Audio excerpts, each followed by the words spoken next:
To the many friends and supporters of St. John's College, to the families and friends of those graduating today, to the graduating seniors and Graduate Institute students, a warm welcome. To the class of 2020 and to President Canellas, my thanks for the invitation to speak to you. And above all, to today's graduates whose achievements we celebrate, my congratulations. This past Thursday, our freshmen marked the end of their first year at the college with seminars on Plato's dialogue Phaedrus. That same evening, our graduating seniors returned to that dialogue for their final seminar as undergraduates at St. John's. The Phaedrus opens with a brief question. My friend Phaedrus, where are you going and where are you coming from?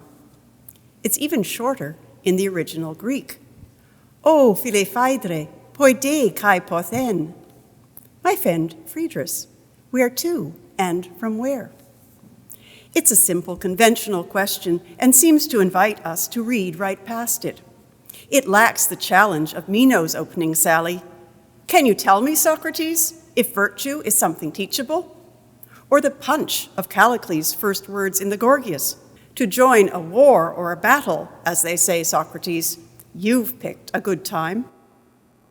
But perhaps Commencement Day is not an occasion for such confrontational gestures. Perhaps it invites us instead to linger a few minutes and to attend to that little question, my friend Phaedrus, where to and from where? Not even a verb, just those two interrogatives, poi, where to, and pothen, from where?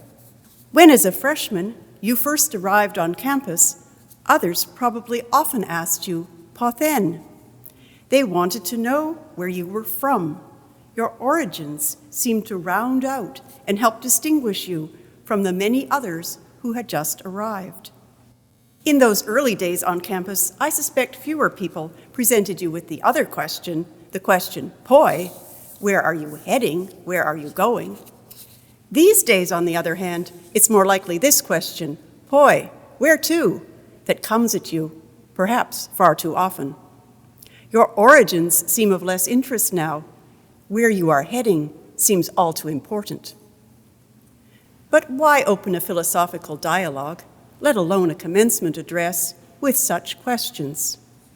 Are they not just a device that allows Plato to set the stage? An unstudied where to and from where allows us to happen casually on Socrates and Phaedrus at the very moment of what looks like a chance encounter. Phaedrus says he's just come from listening to a long speech and is setting out for a walk outside the walls of Athens to get the fresh air and exercise recommended by his physician. A long morning in the classroom, as it were, clearly calls for a few hours out on the soccer field. Socrates offers to join Phaedrus, willing, he says, to walk as far as Megara, some 20 miles away, as prescribed by another Athenian doctor, in order to hear Phaedrus' report of the speech he so admires. But Phaedrus and Socrates never get as far as Megara, if they were ever headed there in the first place. It turns out that Phaedrus has a copy of the speech in question hidden under his cloak. And since reading does not consort well with walking, the two men venture no further than the shade of a tall plane tree on the bank of a river. It's so tempting to neglect niggling questions of where to and from where, and follow Socrates and Phaedrus down to the flowing stream and cool shade of the tall plane tree. It seems simply foolish to linger in the inadequate shadows of two words that, even in conjunction, barely amount to a real question, while important questions, questions about the very nature of the human soul, lie ahead. But what happens if just this once we succumb to folly and accept the invitation that lurks in those interrogatives, where to and from where? The longer we linger, unfortunately, the more perplexing our little question seems to become. Where to and from where? Are these two separate questions? Or are our goings, in fact, determined by our comings? Will our origins always orient, or possibly even disorient us? Both the undergraduate and graduate programs at St. John's emphasize questions of origins. We may seem to risk losing ourselves in the search for origins. So intently do we appear to focus on where we've come from that at times we seem in danger of turning into those twisted figures Dante describes who, quote, had their faces twisted toward their haunches and found it necessary to walk backward because they could not see ahead of them. At its best, however, our inquiry into the origins neither leaves us circling in an infernal chase, nor simply provides us with information about those origins, but stops us short.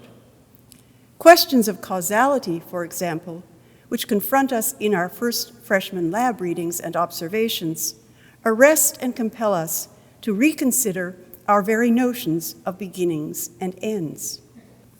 Our very ideas of coming and going are called into question by Aristotle's talk of that for the sake of which, while his claim, quote, that cause is the first, which we call the final one, stops us in our tracks. Continually, it seems, we're stopped and prompted to ponder simple questions of going and coming. In the weeks prior to spring break this year, my sophomore language class mused over John Donne's valediction forbidding mourning, a poem that ultimately bends the lines of from and to and finds its compass in the constancy of human love. Quote, thy firmness makes my circle just and makes me end where I begun. This past winter, some students in our graduate institute organized a study group on T.S. Eliot's 4 quartets. How well those students understood the poem's call to round the corner, to consider the paradox so prominent in the first and last lines of East Coker. In my beginning is my end. In my end is my beginning. In recent weeks, senior math readings have stopped us short and called our notions of beginnings and ends more literally, but no less radically, into question. Rigid notions of length and duration dissolved in the face of special relativity. A 4-dimensional world of space-time emerged, and emerged as the ground and origin of which our conventional assumptions about space and time are only a limiting case. But what has happened? I, too, have given in to the desire to rush ahead, the desire to get somewhere. I have misled you. Were I in class with you, someone would by now have interrupted me to point out that I rushed right by the words with which the Phaedrus actually commences. In my desire to consider that opening question, where to and from where, I rushed right by the phrase with which the dialogue in fact opens. That is, of course, the trouble with speeches. No one interrupts. Had you interrupted me, we might have seen that a more interesting drama is in fact played out in those 7 words, those friendly, perhaps slightly seductive, alliterative tones that introduce the Phaedrus. O phile phaedre, poi dei kai pothen. Had you only been there to interrupt me, to stop me, as Socrates interrupts Phaedrus, I would have had to concede that the dialogue begins not simply with the question I've been focusing on, but by naming a friend. O phile phaedre, my friend Phaedrus. It begins with the vocative sound O, and in the vocative case, a grammatical case that indicates someone or something is being directly addressed. I might have seen that the little interlude between poi dei and pothen, between where to and from where, That place between going and coming is delicately connected to questions of friendship and love.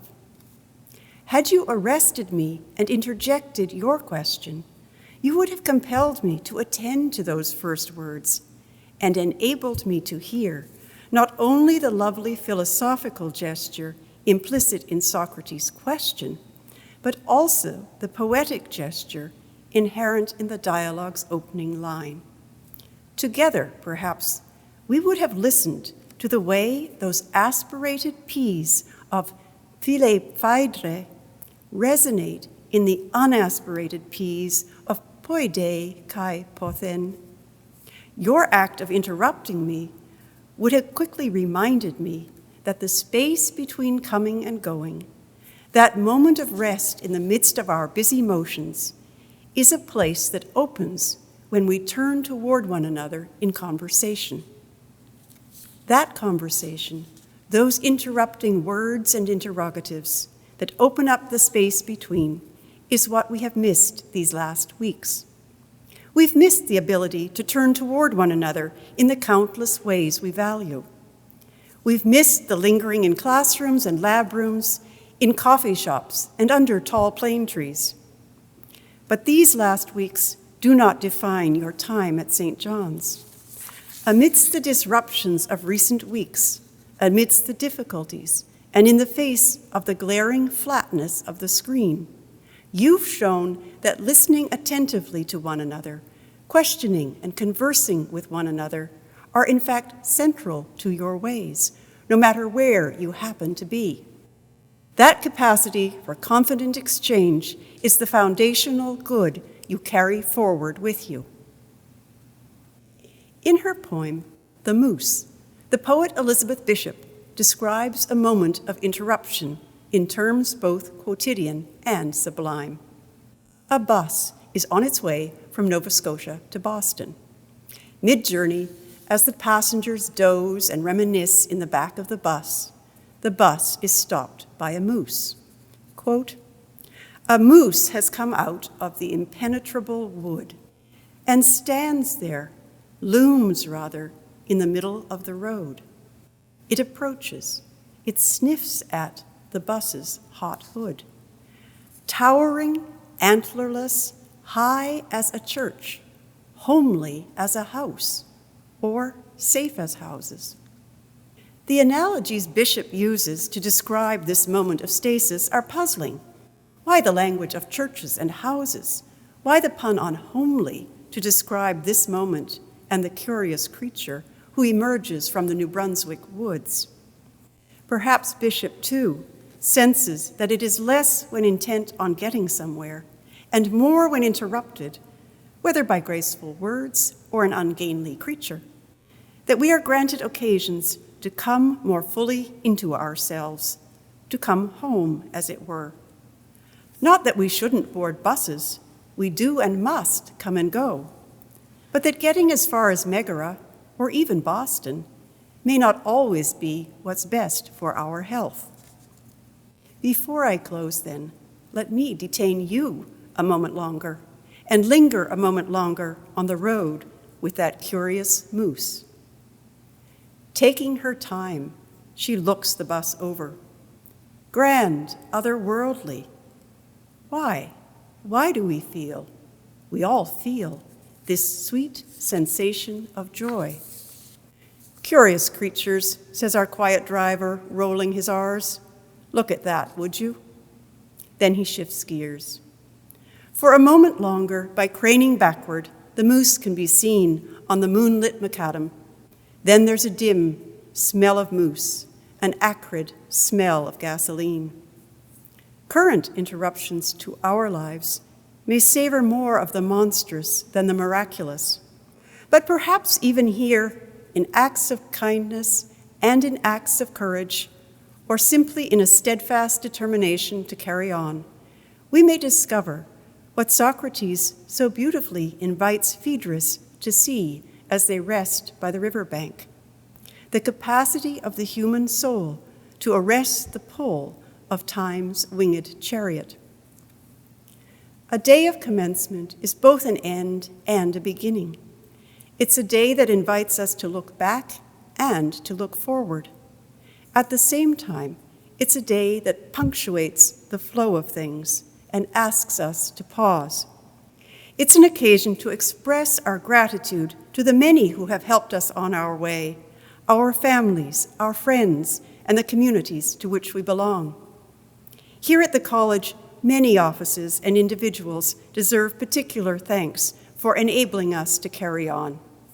I would like to single out especially our indefatigable Dean, Joe McFarland. And I would like today to thank all of our students. You have borne patiently the trials of working together online and have turned actively and generously toward one another in ways that have sustained every member of this college community. To our new graduates, on behalf of your tutors and on behalf of the entire college community, we congratulate you and wish you all good as you go forward. Farewell and Godspeed.